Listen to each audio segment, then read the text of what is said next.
Okay, let's call the meeting to order. Water Pollution Control Authority meeting, Wednesday, May 27th. Unless there's any proposed changes to the agenda, we'll proceed as distributed. We have first item in front of us is the approval of the April 29th, 2020 meeting minutes. I'll make a motion to accept the minutes as presented. This is Christian. I'll second Joe's motion.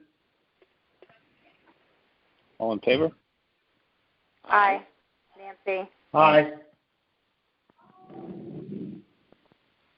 Okay. Next item is new business. The first item is discussion on the I&I fee and the sewer use rates. Chris has kind of been running point with this from the department. We distributed a memo that Dennis and the department pulled together, which seems like yesterday, but it was actually 5 years ago, relative to the I&I and the rate that was being proposed at the time, some consideration, some options, and so forth. And it occurred to me that the cost of construction had been going up dramatically on the projects that have been bid over the years, and that the I&I fee might be something that we want to take a look at, in addition to other sewer use fees. I thought it would be worthwhile to have a conversation tonight about sewer use fees, I&I fees. I think such a discussion in person would be much more productive. But perhaps we can begin a dialogue on these items, on all these items under new business, and have some more actionable items in front of us in our next month's meeting, which hopefully is a face-to-face meeting. Dennis, do you want to, and Chris, do you want to kind of just give us a primer on the I&I, where we are as a town, how much I&I are we doing, what we have on in the pipeline, and where you think we might need some additional or find some additional information on the cost of removing I&I?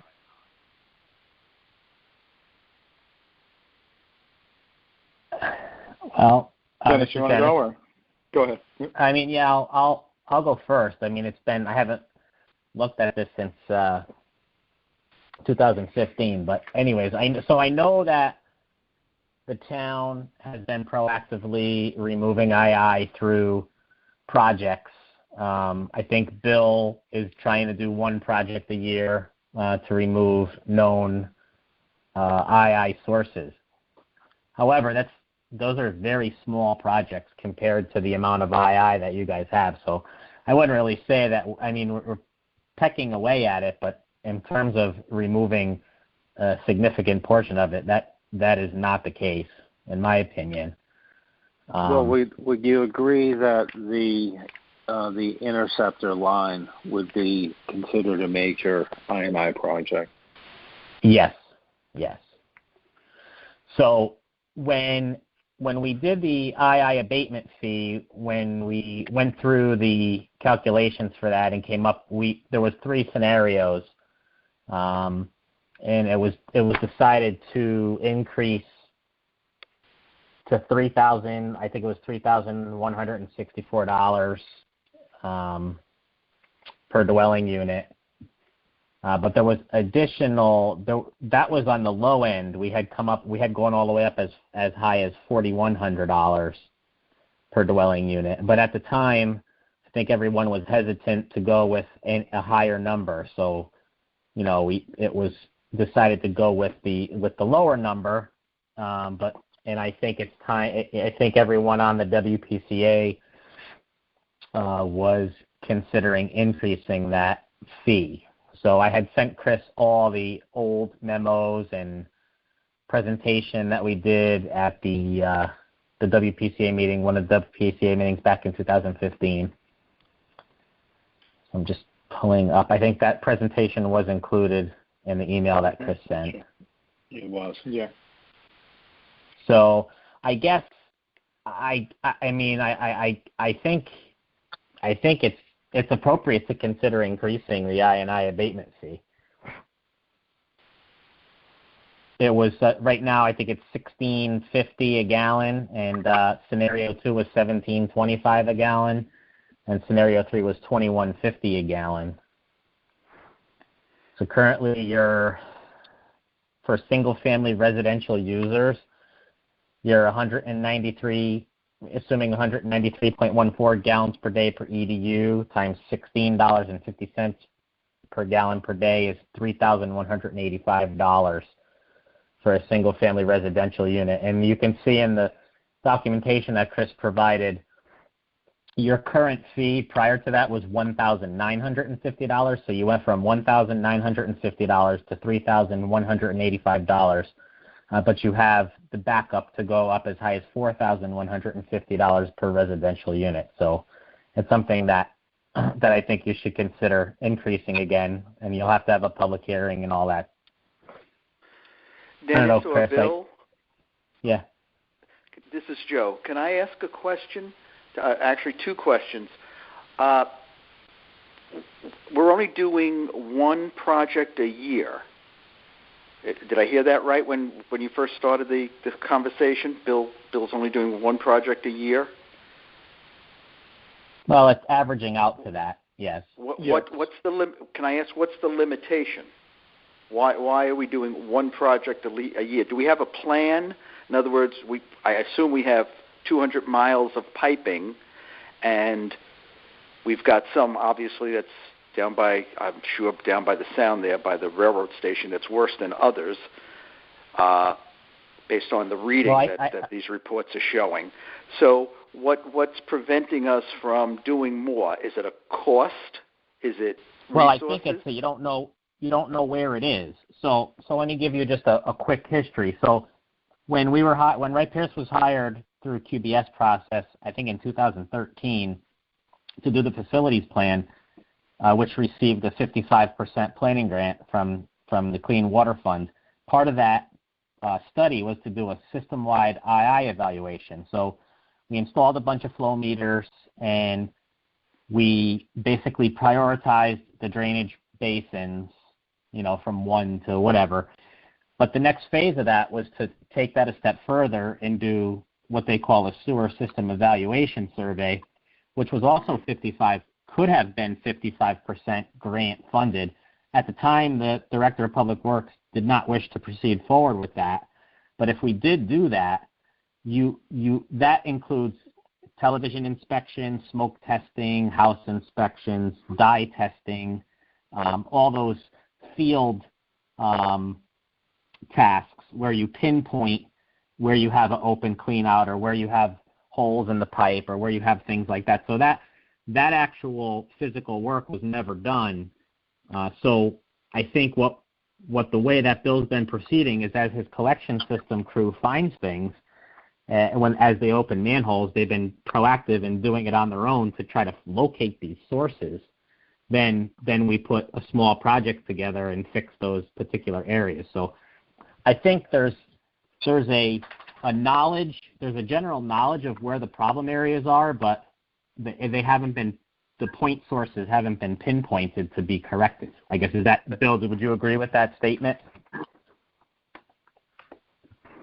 I would to a certain extent. I mean, we continue to move along every year, televising different sections based on our historic data and identifying these areas that we are getting I&I from and correcting them as we go on. We don't know what the costs are going to be until we put them out to bid, and then we see and we have enough money. So, as far as it being a money thing, not really, because we try to stay within, our budget. Okay. Yearly. That's what it sounded like. Thank you, Bill. It sounded like, yes, money's an issue, obviously, with everything, but it sounds like we don't know exactly where to go to use this money. Thank you. Yeah, and we don't want to. I think Dennis can verify this. We don't want to get a huge project to come in and then we don't have the money. We want to peck away at it a little at a time until. And Mark was correct in his assumption, well, not assumption, but accurate quote saying that the trunk line is probably a majority of the I&I. So, to be overly simplistic, the trunk line, when we started talking about it 4 or 5 years ago, was a number that was approximately half of what it is now. So, more or less by association, my thought was the I&I fee is something that we should revisit as those costs have increased dramatically.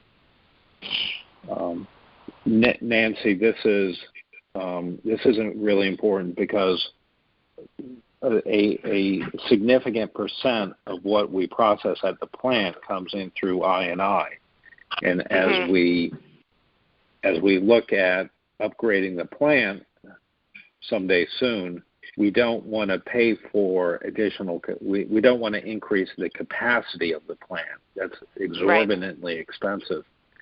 So the more efficient and effective process is to pull the I&I out of the system.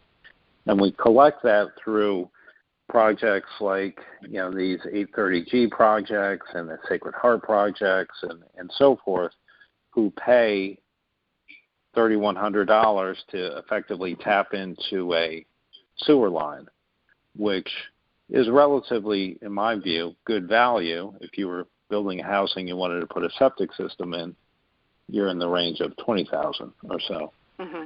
So hopefully that provides some color. Yep. And Nancy, one more point that resonates with me. When we had a builder on our WPCA commission, he said that he would have no problem as a builder with a higher fee. It actually just gets passed through. So we're not going to probably not get a lot of pushback on increasing the fees for new buildings going on. Got it. Okay. Okay. So if the department could propose some adjustment to the I&I fee and take a look at the overall sewer rates for next month, and then we could proceed with a public hearing. I would like to get those adjusted before some of these major projects that will have their approvals expiring come back in for approval. Correct. And Mark, can I ask another question? Dennis, you mentioned that we had not done a study as to where we know intuitively it's the trunk lines typically, and probably the East trunk line down to Rooster River, et cetera, et cetera. Should we be doing a study to find some of the causes, or we just know that intuitively and we don't need to spend that money? Well, you could do it, but if you do it, you would want to get the 55% planning grant, so you're going to have to go through the QBS process and to RFPs and interviews. You're making that assumption. No, that's a fact. Oh, you have to do it? You have to get a grant? You're going to get you would get the 55%. I would think you would want it. I would want it. Well, it's the function of what's the cost? What's the cost and what's the length of time to get that grant? I think at the time we estimated the SSES was going to cost about $400,000 at the time. So you would be responsible for 45% of that to pay out of pocket. And the grant, but it doesn't have to be done all at grant. It's just a time thing. You have to spend the time to put an RFP out, and you have to fill out a Clean Water Fund application, get approval from the state, and go through all that. Right. That's what I'm asking. 6 months, 2 years, 10 years? 6 months. How long? 6 months. Thank you. Roughly. I'm not going to hold anybody to it. Thank you. Understood. Yep. Dennis, I have a quick question. Yeah. Based on your presentation, that was done in 2015. Is it worthwhile to go back and reevaluate that since the users? I know we have more users. I don't know exactly what the flow is at the plant, but based on that, would that change the trend in the figure for the INI? I would say you should probably rerun the numbers, but I think they'll be changed. It'll change by in the order of dollars or tens of dollars in the end. But you should probably use current numbers if you're going to go out to public hearing. Yeah. All right.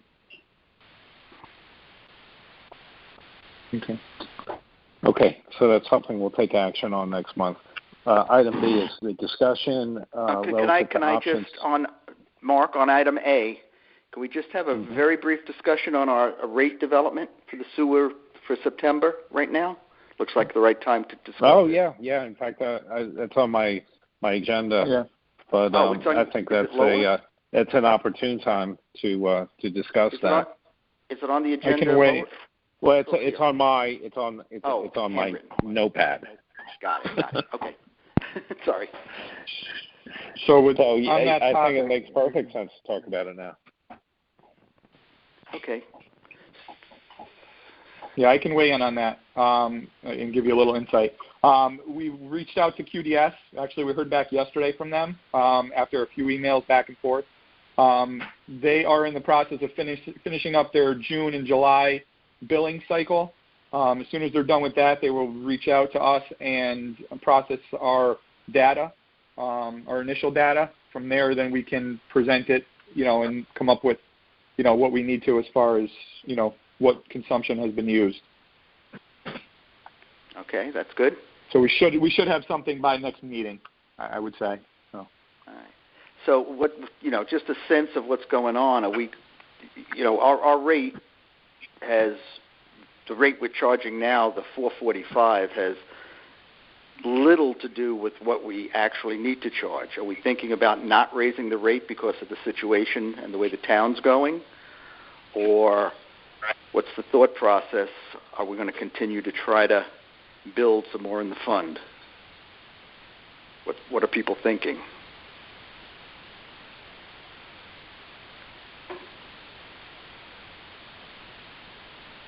Yeah, my personal thought is we have some major projects in front of us, and we have to start to consider how much we're going to bond with, to match the duration of the funding with the life of the project. We have, I don't want to get ahead of myself, but we're going to talk about a number of projects in a few minutes. How much of that we want to pay for in the next couple of years, and how much we want to bond. And I think we need to look at those numbers. I think they're larger than we're accustomed to. We've gone a number of years without spending a lot of money on CapEx, but we have the work around the Sacred Heart project with the interceptor line, we'll probably, just those two projects alone, are in excess of $10 million. It's $12 million. I ran some numbers already. Glad you set me up for this one. I put $15 million in bonding. I figured that $6 million for the Sacred Heart projects, another $6 to $7 million for the trunk line over by the metro station, and then I threw in $2 million on top just for rounding purposes. And our debt service on that at 2% is $910,000 a year. I then took the $5.9 million department, which we have to cover, and when I take the base and that together, it comes out to $3.88 and 58 cents. So it comes out. Joe, is there what was the assumption on amortization? It comes out to about I'm sorry. How much amortization? Is that a 20-year amortization? Yeah, 20 years. Yeah. And it comes out to just about the current rate without building anything in the fund.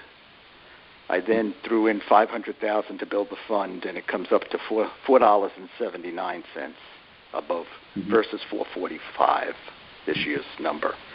So it's all a function of how we want to play with the numbers, whether we want to build the fund. But definitely we need to address bond servicing because we're starting to get into some projects.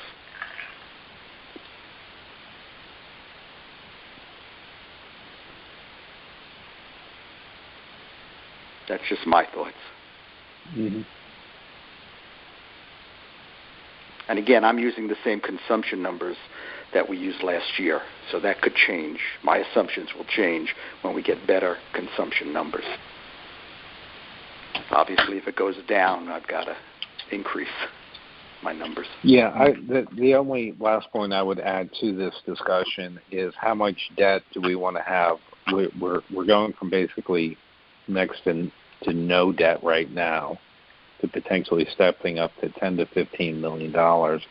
But behind that, we have a very sizable plant upgrade debt component. Well, we got 82 million on the waterfall with the town, mm-hmm. including the plant upgrade. So, yeah.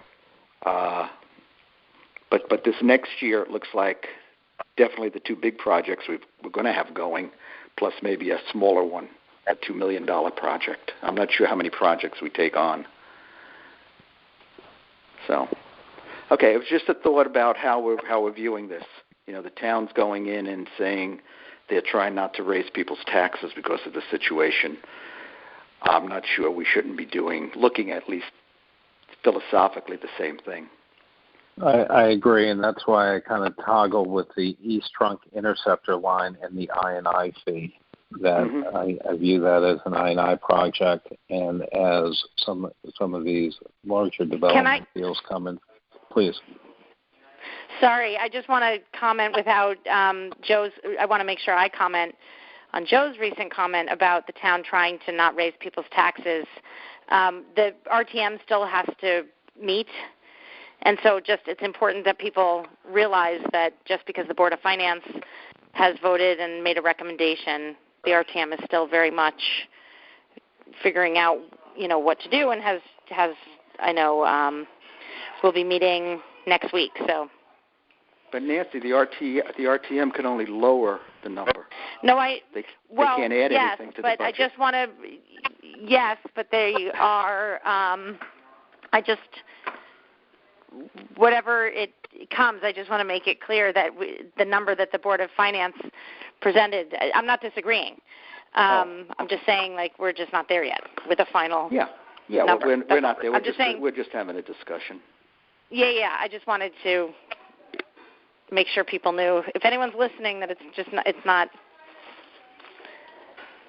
just a sensitive time, and I know the RTM is eager to be heard. That's all. I think it's a very worthwhile conversation to have. Sorry. Yeah, and what we learned last year is not to wait and have this discussion in September. Right. So yeah. I'm thrilled to be having it in May. Okay. Shall we proceed to the? Yeah, I just wanted to throw some numbers out just to get it going. So I'm good. Glad you did. Thanks, Joe. Sobering numbers for sure. Point B, discussion relative to options to expand capacity in the North Stratfield area. This is most relevant to the strain on the system being proposed by the Sacred Heart expansion. Dennis, do you want to? Normally, I would look in a room and see who's making eye contact with me. But, no, I guess I'll keep it quick. Chris sent me a revised flow projection, which basically doubled what they had provided you previously. So I was like, whoa, to be honest. So I evaluated it and I sent Chris my thoughts. I don't know if he distributed that to you or not, but basically the pump station is sufficiently sized to handle that flow, but the downstream sewers again are not. So that's the bottom line. Right. So I had recommended that Sacred Heart be responsible for doing flow monitoring of Stratfield Road to get a better pulse on really what sections need to be upsized. So it's really obviously up to you guys if you want to accept that or not, their flow. Okay, so Dennis, the force main we're about to put in up near Sacred Heart, hooking up to those pump stations, have the capacity for the doubling of their request, right? The new stuff we're putting in can handle it. It's the Stratfield Road over by right. Where the old market used to be. That's where the constriction is, right? That's what you're saying. Yes. The constriction is where from the current force main discharge, which is by the gas station, I believe. Yes. Okay. Downstream all the way. There's various sections that are too small from there all the way down to Lola Lane. Okay. And so that's why we split the flow. We took half of it to there. We took 3/4 of it down that line, and we took 2/3 of it there, and a third of it went up to Churchill Road, and then it combines together far enough downstream where the pipe is large enough. So you're still going to have the bottleneck is still going to be the gravity main. Right. But the pump station is sufficiently sized to handle that flow, but that doesn't they can't go anywhere. Right. And I believe it's about. Go ahead. Sorry. No, I was just going to say, I believe it's like about 1,000 feet, maybe 1,200 feet that needs to be upsized. On a state road. What would the approximate cost road of that be? I'm sorry, what's that? Is that $1 million project? Is that a $3 million project? I mean, I don't know. I can't. I would not. I don't want to say. I don't really know. I mean, I guess $1 million, $1 to $1.5 million might be a okay number to carry. I mean, how much do we have to pave? Do we have to pave curb to curb? Can we just do center line to curb? Those are all questions that we would need answered from the DOT. Yeah, that's a state road, isn't it? That road that yes. you're talking about Yes. coming down? Yeah. Okay. Yeah. Dennis, this is Christian. I was just wondering that the sort of the split in the force main to send it to two different areas, is that just a Band-Aid to allow us time to fix the main problem, or is that something that would be able to handle the full flow if Sacred Heart fully built out? Well, I guess when we designed it, we assumed that what they provided us in October of last year was their full build out, and now they came back with this. Yeah. So He's good. It's not necessarily a Band-Aid. We did that to save about $1 million by replacing the entire gravity line from the gas station all the way down to Lola Lane. So that's why we split the force main up. But that was, pushing the limits of. We assumed that was full build out. We designed the pump station for the full build out flows that Sacred Heart provided in October of 2019, plus full build out of the drainage area. We accounted for all that, but now they came back and I don't know the numbers off the top of my head, but they basically doubled what you approved last year. No, it was 2 years ago, Dennis. Dennis, have it was October 2018, not 19. Oh, 18, okay, 18. Right, no problem, though. Gotcha. You got all the other facts right. But Dennis, it's Brian Terry, and this is going back to our agreement with them, we have not approved any other flows above what's in 2018, so they would need to come in and get that approved, and obviously this issue presents itself for, additional flows. I think that would need to be discussed. Yeah, this is a perfect example of one of those situations where a developer comes in and just evaluates at the connection point and doesn't take into account anything downstream of that. So, this is a good example of that. Yeah, there's a bigger picture. Dennis, Yeah. Yes. So, Dennis, it looked like in your report there might have been two options: another pump, and or doing the pipes down on Stratfield Road or Route 59. Was that? Did I read that right, or is it we only have one option? If they double up their capacity, we've got to do something with those pipes. You have to do something with the pipes. Okay, thank you. So there is no options here, really.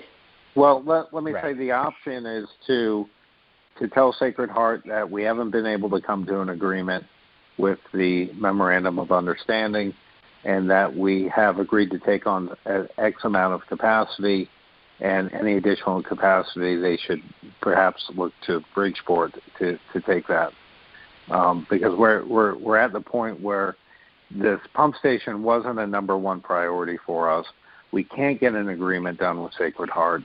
The add-on expenses are now starting to pile up, and we're now approaching June, and there's no agreement in place. So I'll put the option out there of saying put the pump station on hold and proceed with some of these other projects. So you haven't come to an agreement with Sacred Heart yet? Well, we They haven't signed an MOU. They haven't added the hold harmless. The MOU hasn't hasn't been signed. Oh, okay. So we don't. So the critical thing beyond obviously the money is just the easement agreement with them. You know, we obviously can't build the pump station without that easement agreement. I mean, we're locked into building the pump station regardless. We need the pump station, whether or not the force main gets built. I mean, I think we just have to press forward with that now and explain to them that, you know, the agreement, this whole system was designed based on the flows that were provided in your report of October or September of 2018. If they move the needle, you know, we don't necessarily have extra capacity, which is what they think. That report that was authored by Maloney and Groom in March, you know, it doesn't even mention this issue of downstream. So it's just not. We'd have to have a separate discussion with them to understand their needs and understand our collection system. So I don't think really any of that is kind of relevant because the flows that they're talking about above and beyond what was approved in 2018 are just theoretical. They don't have it tied to a specific project yet. So, you know, when and if they decide they're going to build out more dorms or this or that, they don't have anything planned. So they're just trying to lock up additional flow into the system for some point in the future. And, you know, that could be 10 years, 5 years, 20 years. I don't know. Neither do that. To the commission, it sounds like Sacred Heart is hesitant or reluctant to sign a memorandum of understanding to give us the easement unless we commit a certain amount of future capacity to them in some sort of right of first refusal. The inability to get this easement and memorandum of understanding done is preventing us from going forward with the pump station and the force main. At some point in time, we're going to move into, if you can believe it, it's going to be winter, and we're not going to be able to get access to the road. And we still don't know how long the delay is or how long it's going to take to actually get pumps. And I haven't been over on the campus lately, but presumably they're still constructing the residential building. So this isn't going to come to a happy ending.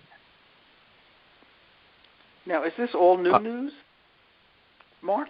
Because, I mean, we had a draft of a memo of understanding at our last meeting, and the only thing that we had asked for was a hold harmless clause. Is this? So what are we hearing from them? We asked them, they're just refusing to give it to us? They're not moving on it, and I can't speculate to what their reasons or intentions are.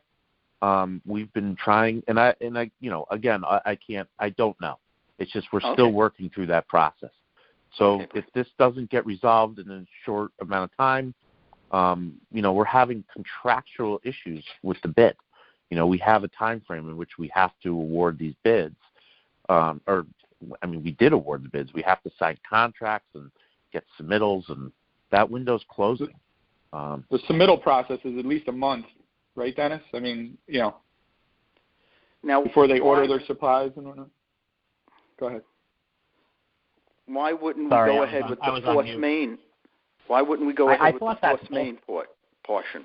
Both contracts have been signed. I was under the understanding that the town executed contracts with both contractors. So there's contracts. We have not signed those. We haven't signed them. They've supplied us with them? They haven't. We have not signed them yet. Well, because I'm already getting submittals. I've already approved submittals. So I will send out an email tomorrow that's just no one is supposed to be moving on anything. Oh boy. Okay. So let me go back and ask the question. The force main up there. We're not going to go. We could split these two projects. Obviously, the easement is for the pumps. They are split, but why wouldn't we go forward with the force main while we have good weather? Otherwise, it'll get to winter time and we won't be able to dig in the streets. That's a discussion we can have. I'm hesitant to do that if I don't. Even though the projects are separate, they're ultimately the same. They function the same.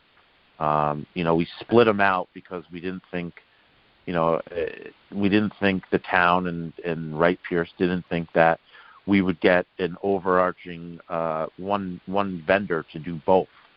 And it showed when the bid came back that was absolutely true. We didn't get one contractor who would bid on both. So ultimately, that was definitely the right call. But as far as, with all the moving pieces, it's going to be double the amount of effort to have Wright Pierce come in and manage not just the force main project, but the pump station on different schedules. Well, I'm going to have to respectfully disagree with you, Brian. The projects were split almost from the beginning. The pump station was actually the first thing we talked about. This goes back when Joe was still running the thing, and we were talking about $1.8 million on the pump stations. Then the pipes in the road came up later. So they were, in my mind at least, they were separate. And now you can't do one. Vendors bidding on it. They're separate. Can't do one without the other now. They need to operate together. And so we're held up by the easement. Yeah. The force main serves the force main is just going to be just do the projects, and we'll come up with a different charge for Sacred Heart if they want to tap into it. If it wasn't the easement, we're bonding the amount of money. I would, at some point down the road, discuss that with them, or payment schedule, or whatever. There'd be flexibility in there. But don't we have an easement? We have pumps there now. No, we have a lease agreement that is about to expire. No, it's already expired. So they can tell us to move our pumps out of there or confiscate the pumps or do something, theoretically. It's not. We don't have a legal agreement at this point. But, Joe, my point is that the administrative costs on the project would be double, because I'd have to have Wright Pierce do everything double, because they'd have to go out there for this part and then to go out there and manage that other part. It would create – there wouldn't be economies in scale for their part of it, and it just would be a very difficult thing to do it that way administratively. Oh, I'm not disagreeing with you, Brian. I'm just want to lay out all the options we may have. That's all I'm saying. I'm not going one way or the other. I'm just saying we do have options. If we needed the force main for something else other than Sacred Heart, we can do it separately because we have a separate bid on it, and we could do it. It costs us more, but we could do it. They're just options. That's all. So I'm hoping that this discussion's all a moot point, and I get clarification. We've been hoping that for weeks now. Nancy, do you have any?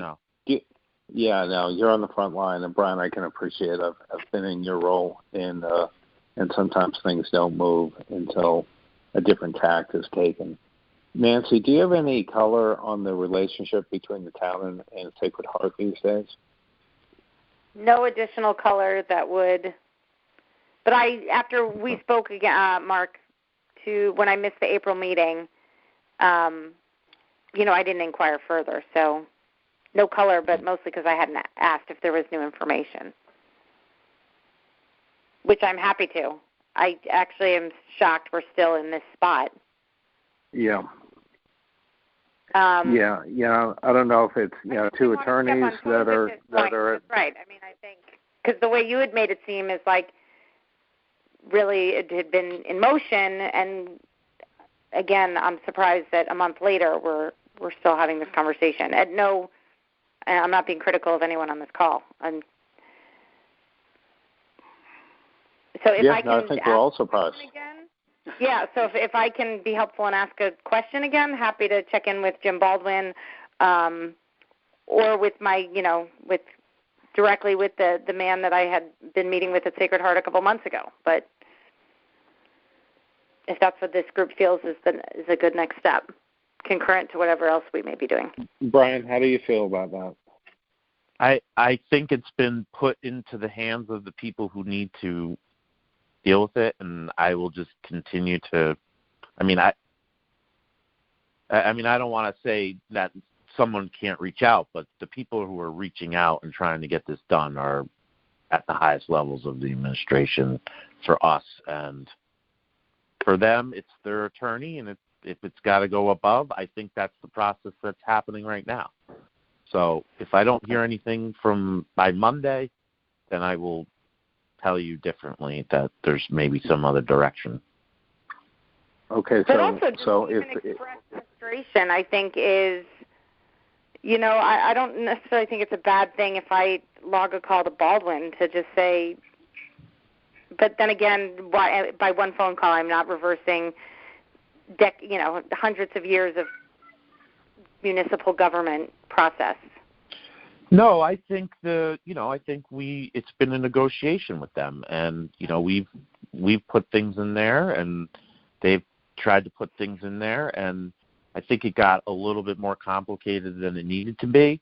I think the process was to just say, hey, this was what was approved based on your approval from 2018. That's all we were trying to do, and then it got a little bit more complicated. So. I don't know how. I wasn't privy to those conversations, so I don't know. But I will work the phones again tomorrow and try to get an answer, or at least a tack to get this moving forward. Okay, thanks. Okay.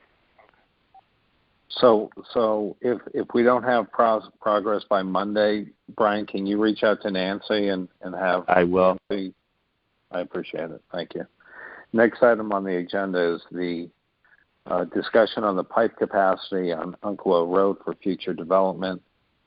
This is particularly relevant if one or more 830G projects come through for approval over the next few months. We know we've approved a few projects in that area, the former Knights of Columbus, the other one, the parcel over by Blinds, the former Blinds? Yeah. No, it's not the former Blinds. It's the quarter acre next to the train track between Blinds and the train tracks. But over there, Close enough. Yeah, close enough. Yeah. Okay, and one or more potentially coming through. So the discussion we thought we'd have this month is, do we have the infrastructure capacity? We never talked about it before because zoning in that particular part of town never contemplated these relatively massive in terms of need projects.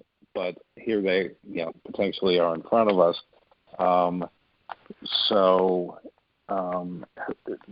Is it Chris and Dennis? Have you guys, are you the ones who've been looking at this? Yes, I gave Dennis the information that was provided based on the previous projects that were approved. He ran an analysis on it based on the peaking factor. We came up with a peaking factor of 2.5 to accommodate, any extra flow. Okay. And the pipe is basically, with this new project that's being presented, is basically going to be at full capacity. We would not be able to allow any other projects onto that line. So through that 8-inch line, the 8-inch crossing on the post road. Okay. Dennis, I don't know if you want to weigh in on any of it as well, but. No, that was pretty much what we did. Yeah, it was a quick and easy one, actually. Yeah. Okay. So rather than finding about these capacity issues months or years after the fact, we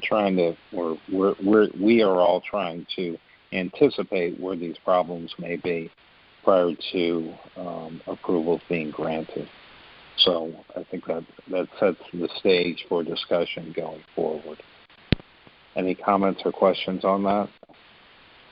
Okay, just from a process point of view, Dennis, you did the calculations. Huntington Company did 78 Umpqua Place. You used the peaking factor there, and then Pereira did the 333 Umpqua Road. You took those two numbers, put a peaking factor on them, and then took the J.D. Edwards and Associates peaking factor for 15 Umpqua, the one that hasn't come before us, added those three together, and that's what you're saying we're at maximum capacity?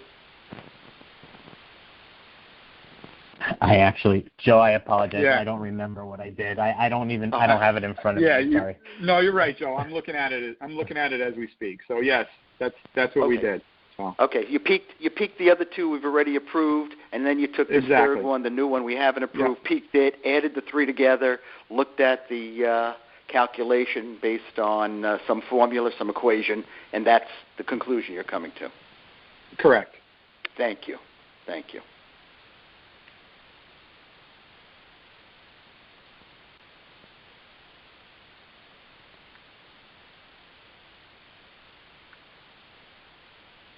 I haven't fallen asleep. I'm giving lengthy pauses in the event anyone wants to ask a question. This circa 1980 technology we're using. I know.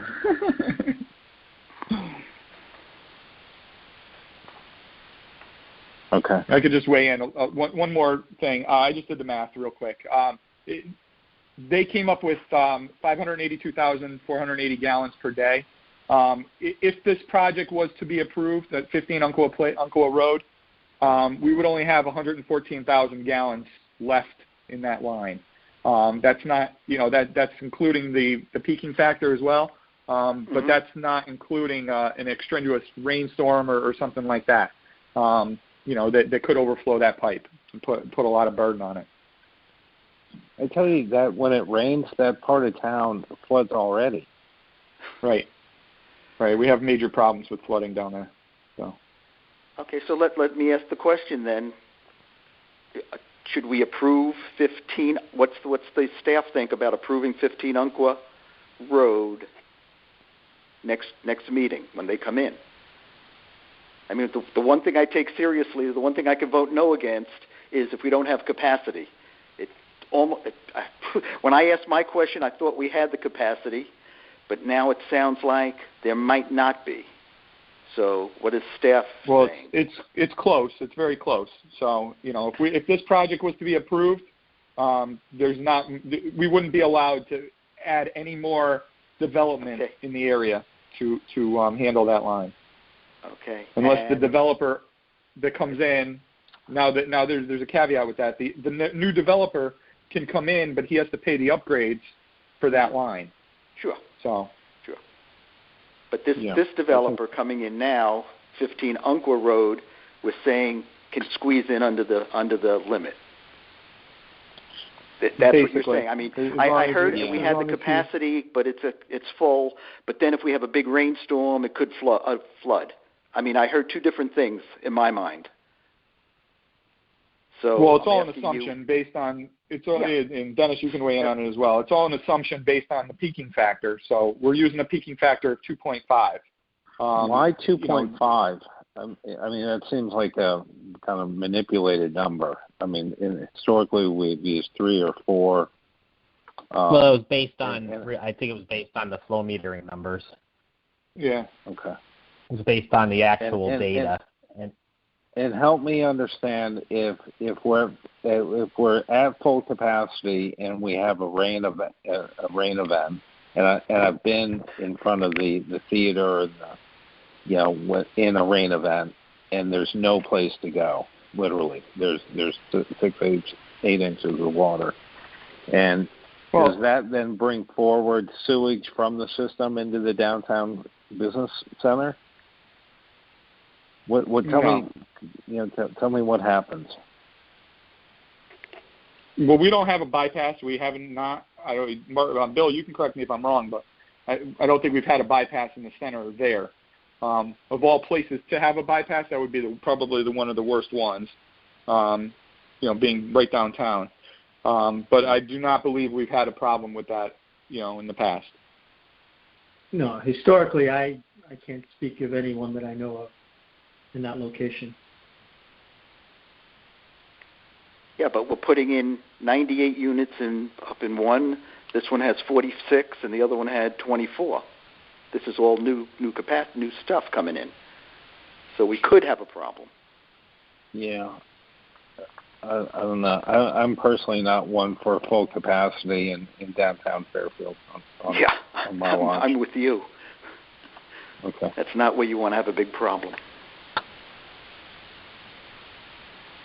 Okay. I think that what it's going to come down to is what the calculations say, whether or not there's capacity in that pike at this moment, and you're going to get an argument from the developer that there is, and based on his numbers that will be presented, that seems to ring true. So it's an issue, but I don't know what, if anything, the commission can do in order to vote no.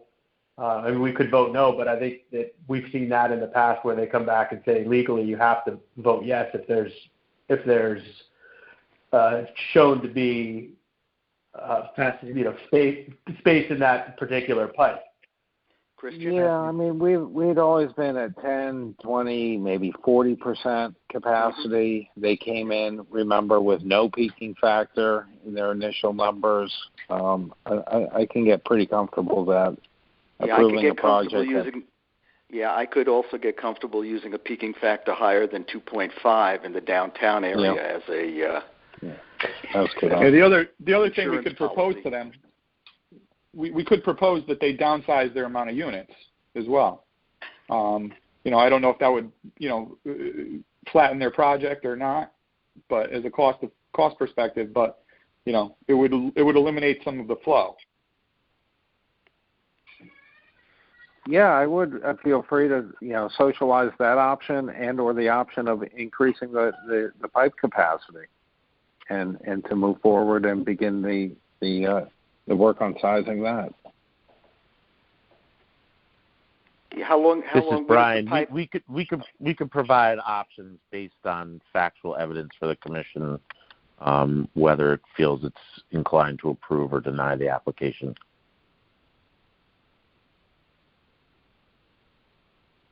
Thank you. Okay. Any other questions on item C? Okay. Item D, Bill Norton to give an update on the COVID-19 testing and wastewater. Thank you for taking that on, Bill. I'm not sure if everybody saw. I'm sorry. No, please. Floor is yours. Okay. I'm not sure if everybody saw or opened those links to a couple of the articles that have been carried in some papers around the country of research firms testing sewage to identify the number of COVID cases within communities. They've done it through, in Colorado. They've done it in Los Angeles. I think they've done it in Portland, Washington. They're looking at it in Boston. We saw something today that they were looking at some stuff in New Haven. Yale was looking at some stuff in New Haven. They didn't name the treatment plant. I'm assuming it's New Haven. And they're seeing that what they're finding is that the RNA in the sewage is indicating that the COVID virus is being shred by humans and excreted through their bodies and into the flow, and they're extrapolating out these numbers in the same way that they're predicting that, there's so many people symptomatic that the numbers are much higher than we realize, that people who have it or have had it. So, and now there's a research firm called Biotech out of Boston. I reached out to them. Biobot. Reached out to them out of Boston. They were not taking any new cases, but they said they would open some stuff up in June, and we may become part of this study.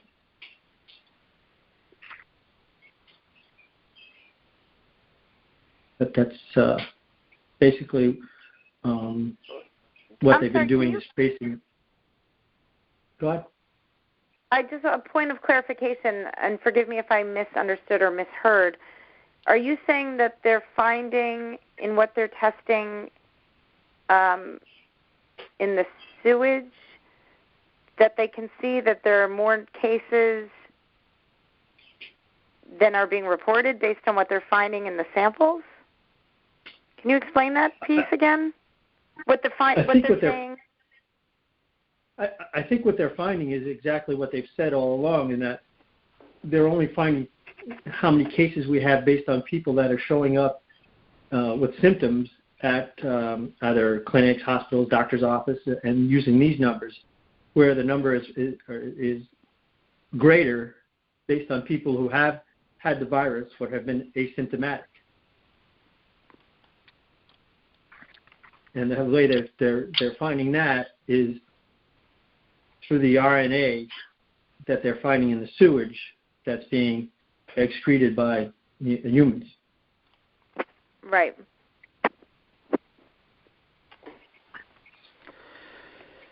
So, Bill, do you need anything from us? Is there a cost to joining this study or whatever?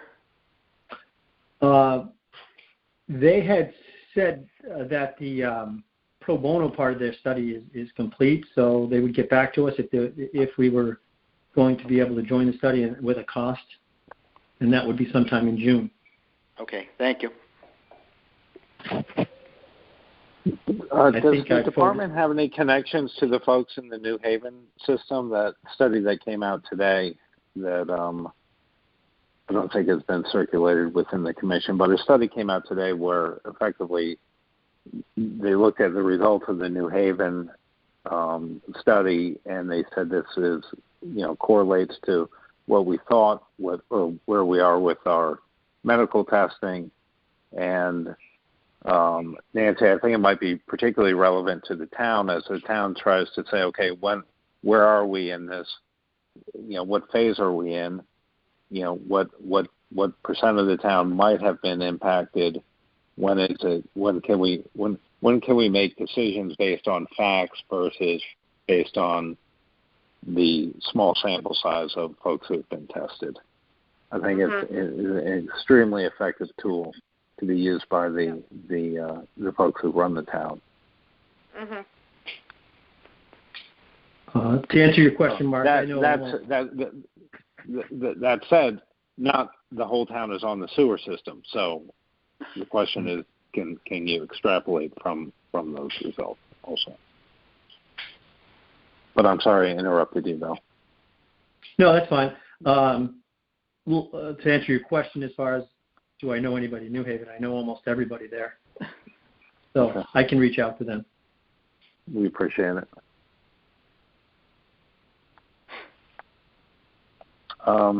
Next item on the agenda is the status on the current projects. We're going to have Brian walk us through, Brian and Chris, and please. Hang on. 1 minute. I just want to add one more thing to the discussion to the agenda that wasn't on there. I got a phone call yesterday from Turner Construction regarding the bond release for the Country Club of Fairfield project. They recently installed a force main about 1,000 feet up Sasko Hill Road.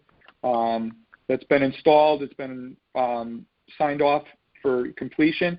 They last week completed the pressure test on it. Everything passed. The only thing we're waiting for is a letter from the engineer certifying that it's been done. But they're looking for a bond release of $184,000. I think it's $200. $184,900. And then we retain 10% of that for 9 months, which is in the total of $18,500. So I don't know if we want to make a motion on it tonight, or we can wait and vote on it next month at next month's meeting. I just need some kind of guidance as what to tell Turner. So let me ask. We don't get involved in determining the amount of the bond on the front end. Who does that? The engineer on the project determines the total bond. So Mark, let me just walk you. Yeah, please. Mark, can I make a statement? Mark, before you go any further, I'd like to make a motion to add a new agenda item, a discussion of the Country Club of Fairfield bond release.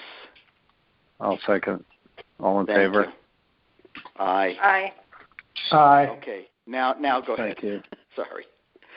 Yeah, I wouldn't take action on the release of the bond one way or the other. What we're kind of looking for is guidance of historically the process has been that the engineer, the contractor's engineer provides the town with a bond estimate. It's reviewed by the sewer department and then the engineering department, and if we're in agreement, they'll go ahead and post the bond or the letter of credit. Historically, the town or the previous Public Works Administration would just release the bond once they got the letter, which is fine if that's what the commission wants to keep doing. It's just that in all the other commissions and in talking with Planning and Zoning and all the other commissions that take bonds, they normally weigh in on the bond release in case there's an issue. If things are all fine, that's fine. We release the bond. But if there's some issue where we're not satisfied and the contractor feels like everything's been kind of buttoned up to their satisfaction, that we can get in kind of a position where we need an independent arbiter, the WPCA, to say, yes, we're in agreement with staff, or no, we're in agreement with the contractor. Luckily that hasn't happened a lot, but it does give us, the staff, a little bit of a backstop for some of these bond releases, and just so that people know what's going on and that it's on the record. The bond for Fairfield Country Club was $184,000, and it's just procedurally. I think even if we ask the town auditor, it would make sense to have the WPCA at least put that on the record, weigh in on the bond release, and then move it along. And these things, we do this with the Inland Wetland Agency, and also with the Planning and Zoning does the same thing. And it's really just a matter of course, but at least there's a public record, so that knowing, the sewer fails at some point in the future, all the eyes aren't like, well, why'd you release the bond? And staff is on the hook. If there was something that was done improperly, this way it's just vetted.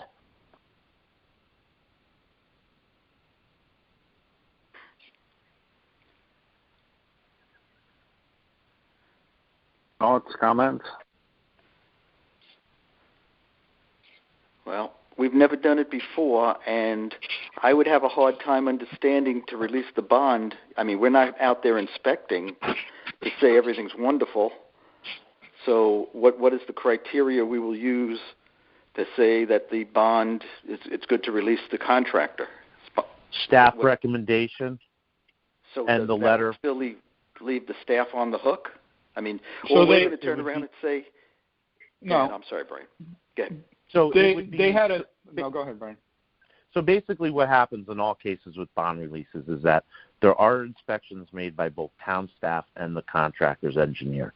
The town staff goes out there and reviews it before backfilling, and then the contractor will submit a letter with an as-built of the sewer claiming that it was basically built to plan and that there was no deviations or anything that's going to cause an issue. That information with a letter from the staff saying, 2 sentences, yes, this has been inspected, it meets the requirements of the town, and the letter attached from the engineer, we're in agreement with that. Boom, goes on the agenda, and the commission basically releases the bond.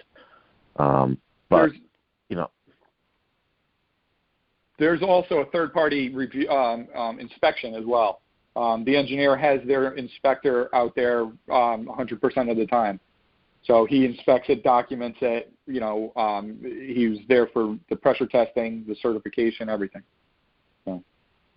Okay, so what I'm hearing is we've got a third-party independent engineer evaluating it and said it's okay. Town staff has evaluated it and said okay. And therefore, now it's just procedurally to us to just say release. That's right. I'm okay with that, just so you know. I just, we're not inspecting it, but we're taking other people's, trained professionals' opinions. That's good enough. I haven't run this by the auditor, but I think they would want that as well, just because honestly, as staff, we could get some letter and just, we could make a mistake and say, okay, we release it.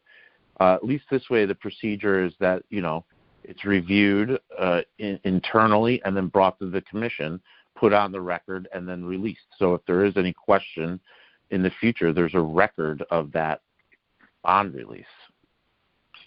Yeah, I think I'd be more comfortable if we saw the documentation, we had time to think about it,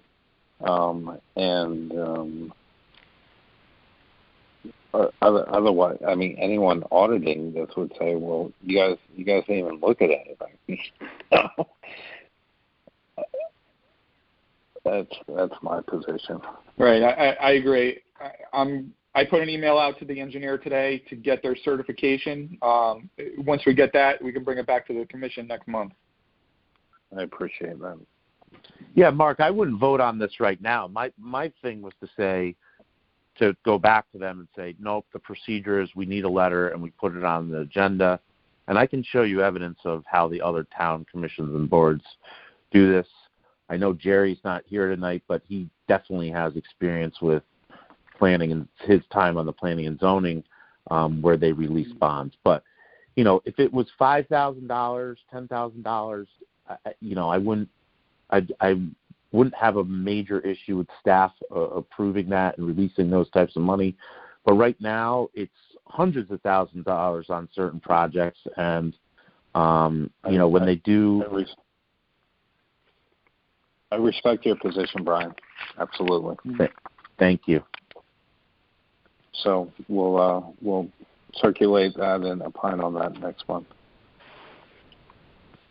Okay, before we get to the sewer bypasses, we have what I promised Nancy that we'd go through are the update on the current project, some of which we've discussed somewhat extensively. But, Brian, do you want to take us through these? Yeah, let me just here we go. So I'm just sorry, I don't have the attachment up right now. I'm pulling it up right now. Okay. I should have these off the top of my head, right? Here we go. Sorry. So number one, Mill River Pump Station generator. All the submittals are in. We're just waiting for the delivery, and that should be happening any day. That project shouldn't take more than a month to complete, but they were a bit back ordered on generators. Brian, as we go through these, could you, for our benefit, give us the relative size of the project? Yes. So I don't have the numbers, but I'll give you the range of them. So the Mill River Pump Station generators in the range of $300,000 and $400,000. The the WPCA generator, we're working through submittals. All of the contracts have been signed. We've had a kickoff meeting. They have about a 12-week lead time on the generator. We're still reviewing that. They are going to be on site in the month of June to build all of the infrastructure that will house the generator, including the pad and all the conduit. And they're actually the same contractor who's doing the hardening project is working with us on that generator project as well. So the time frame for basically we'll have everything done except for receipt of the generator and testing of the generator by June and mid-July. The generator will most likely be delivered towards the end of summer. Status on, and if anyone has any questions, just yell at me and I'll stop. The WPCA plant hardening project, things are going. The project is a little bit behind. There's been a bunch of back and forth with all the submittals. We've had one cost change order that we're still negotiating with the contractor regarding the discovery of some contaminated material around the WPCA plant. We went back and re-engineered the layout of the wall to move it so we can actually bypass an area of contamination that would have required removal. So once I have the final change order, I will forward that to the commission. We have done our best to negotiate that down as far as possible with the help and tie and bond and the contract. They are driving sheets, and they have about, I think it's, as of today, I think there's about 100 linear feet in, but they promise or they tell us that they are still on schedule to be completed. There's been a lot of coordination with the utility companies to begin the process of moving utilities in the road so that we can start the earthwork in the road. But we haven't had, luckily we haven't had a lot of complaints from the neighbors. I was anticipating more complaints, but so far there's only been one or two people who've called. So everything is going well with that. The discovery of the PCB contamination at the site is something that is causing us to change our work practices a little bit, and Time Bond is handling that additional environmental, and I will provide costs at the next meeting. But we are still. I'm sorry. So we still anticipate a completion of October, early October. We have been submitting payment requisitions, obviously, to finance, and those are being sent to the state, and we are already receiving our reimbursement on our grants, and I can provide an update on that as well at our next meeting. Thank you. So money's going out and it's coming in, which is always a good thing.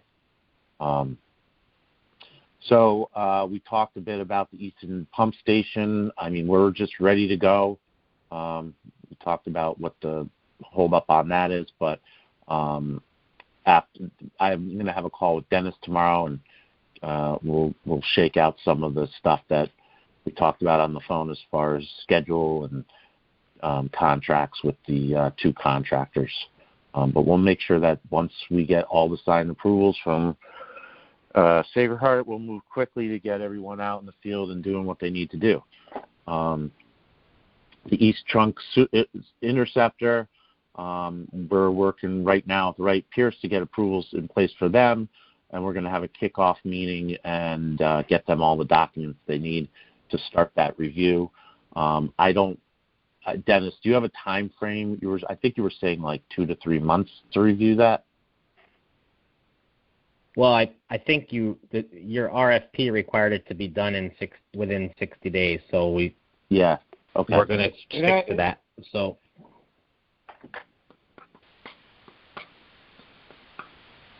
Did you finally got the award for that, Dennis? No, I don't. No. Okay. No, I don't have anything. I don't know if it went to the Board of Selectmen yet. I think it has to be approved by the Board of Selectmen before we can issue.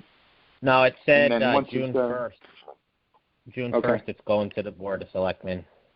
I will make sure all of that is taken care of first thing tomorrow. We'll get that squared away. The funding for the Riverside Drive siphon, I just received the DEP and the Army Corps of Engineering's permits. So Ty and Bond is in the process of putting together the bid documents so that we can go out for bid. And then from there, we'll have to go through the bonding and approval process. I need to talk with the administration about when they want to move forward with that. Now, WPCA out. Go ahead, Joe. Brian, on F, that we had about $400,000, if I recall. Yes. Rough number. That we is have still... to go to bond it. I mean, we have all this wonderful money, and everything we do is we have to go bond. So let me back up. Your portion of the project I would not recommend. Okay. I've said that before. Okay. We would not bond it. I have to go to bond. Yeah, for your portion. That is a large capital project. Thank you. Okay. Thank you. So those two projects are moving forward at the same time. WPCA outfall repair. Chris has been in touch with GHD this week. We're trying to schedule a time so that they can come out and inspect the pipe outfall again, so that they can recertify the design documents, so that we can go out to bid and hopefully get this project squared away this summer. East Trunk Wetlands. Brian, did you need us on G? Did you need us to approve the money? Or no. You're okay with that? Okay. We're going to use money out of the operating budget to perform that. Okay. H, I don't really have any update on that at this moment. I think that's going to dovetail into Wright Pierce's review of East Trunk Interceptor, and I can give you an update on that. I don't really have an update on, other than to say in the future.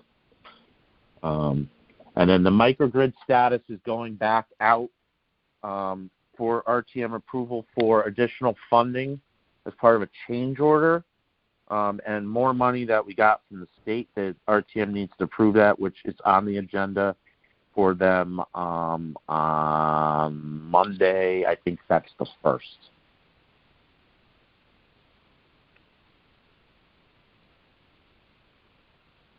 Yes. So hopefully we'll be able to get that going again in early June. Ed Bowman's been handling that project. Mm-hmm. And that's comments or questions from the commission. I just want to weigh in on H for a minute. So that went through zoning, and it was approved. That's going to be the next big project that comes in. Potentially, they have an agreement with us to line the pipe, the crossing. I think it was for $100,000 or $150,000. But I think we should probably start looking into that as far as the next one of the next projects to take on. So, Chris, that's the pipe that's going under Ash Creek, right? I'm sorry. No, that's over. That's the pipe that's over by the train station that goes through the through the wetland crossing. The wetland. Yeah, as of right now, it's a 33-inch line. It needs to be upgraded. So. Yeah, I thought that was... Wait, it needs to be upgraded or it needs to be lined? It needs to be upgraded. They proposed it to be lined, which would only handle a certain amount of the capacity. But overall, it's probably going to need to be replaced.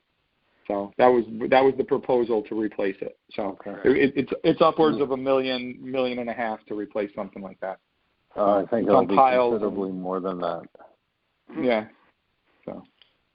And it's going to require DEP and Army Corps permits and local permits. That's the other thing. There's a lot of permitting involved, so it's going to take time. So. It should have been done when they built the train station, but that's Monday morning quarterbacking, so I don't want to do that. Yeah, so this pipe is currently underwater, correct? It's under sediment in the water. Yeah. There's a weir that's over top of it, so yeah, for the I didn't see what was approved. I didn't see that in zoning for the Metro Center. Was it approximately what was brought forward to us? If you give me 1 second, I can pull up the documents because I have them for the inland wetland approval. I think it's 5 buildings, including a hotel. But the build-out schedule, schedule is supposed to be something along the lines of 10 years.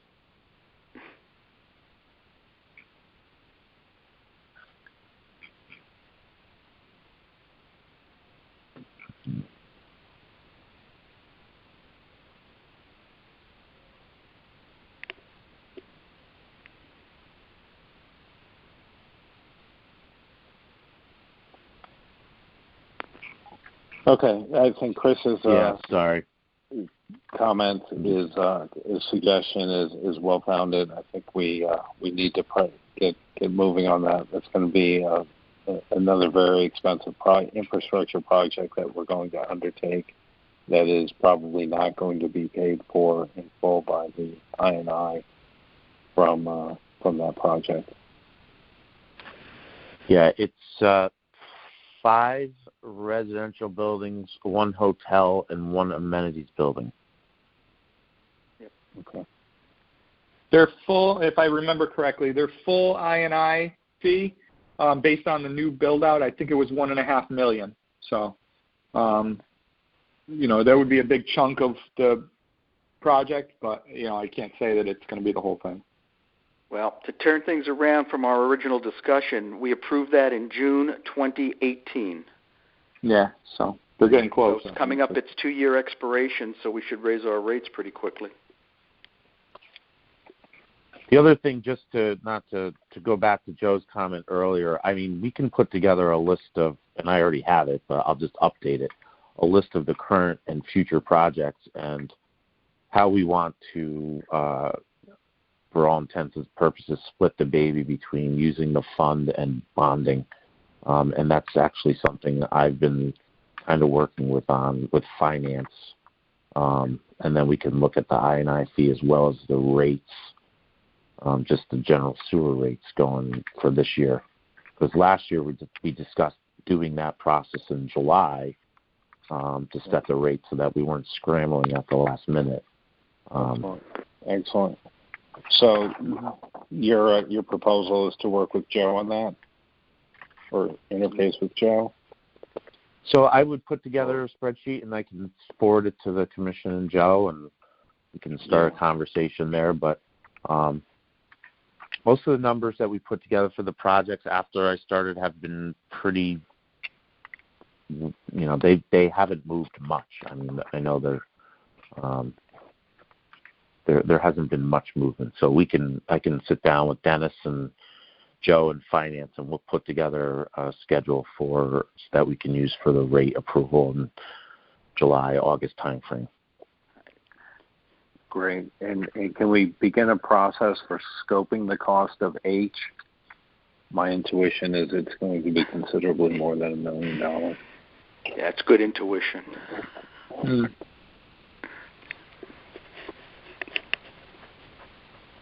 Okay. And then the last item on tonight's agenda, and I appreciate everyone staying with us, is the status on sewer bypasses. It looks like there were two. Yes. 2, correct, yes. Okay. Both in the range of 200 gallons or so. Is that right? Yeah. Yep. 150 Yes. was the first one. 150 both. Both, yeah. Okay. Any comments, questions? Covered a lot of ground tonight, team. It was good ground, too. We're busy. Yeah, sure are.